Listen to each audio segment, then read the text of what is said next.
Papua New Guinea will venture into new bilateral trade and will strengthen the existing ones with several countries. Trade, Commerce and Industry Minister Richard Maru announced this after his return from the APEC ministerial meeting in Peru. At the ministerial meeting, Mr. Maru met with the trade ministers of Russia, New Zealand and the Philippines. Miki Cavera reports.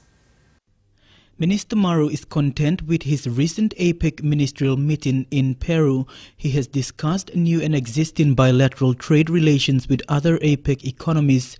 But for me, the highlight was the 3 bilateral meetings I had with the Trade Minister of New Zealand, the Trade Minister of Russia, and of course the Trade Minister of the Philippines.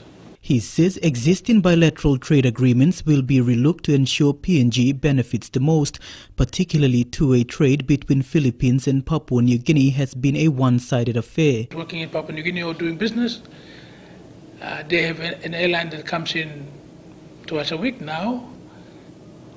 We also have the Filipinos investing and harvesting all our marine resources, especially tuna. It's dominated by the Philippines companies.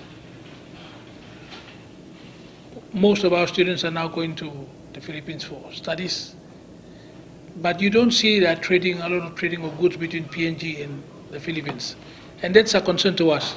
Because at the moment, in terms of the relationship, it's just benefiting the Filipinos right now. He also welcomes Russia's interest for a trade delegation to visit PNG next year. This will eventuate after a memorandum of agreement on trade and economic cooperation is signed. The possibility of Russia offering scholarships for PNG students to study in some of the universities, I think they are keen to do that, and I'll be writing to the foreign minister to chase that up. We are very keen on sending our students to study in Russia. And we took that up also with the Trade Minister when I had the opportunity to meet with him. With New Zealand, Minister Maru maintained PNG's stance against PESA Plus. Minister, that PNG is not interested in PESA Plus. We are not interested and we will not join PESA Plus, which Australia and New Zealand have been pushing. We want a bilateral trade agreement with New Zealand. We have a bilateral trade agreement with EU, and we are keen to have one with New Zealand, and that's what we'll be pushing. Miki Cavera, NBC National News, Port Moresby.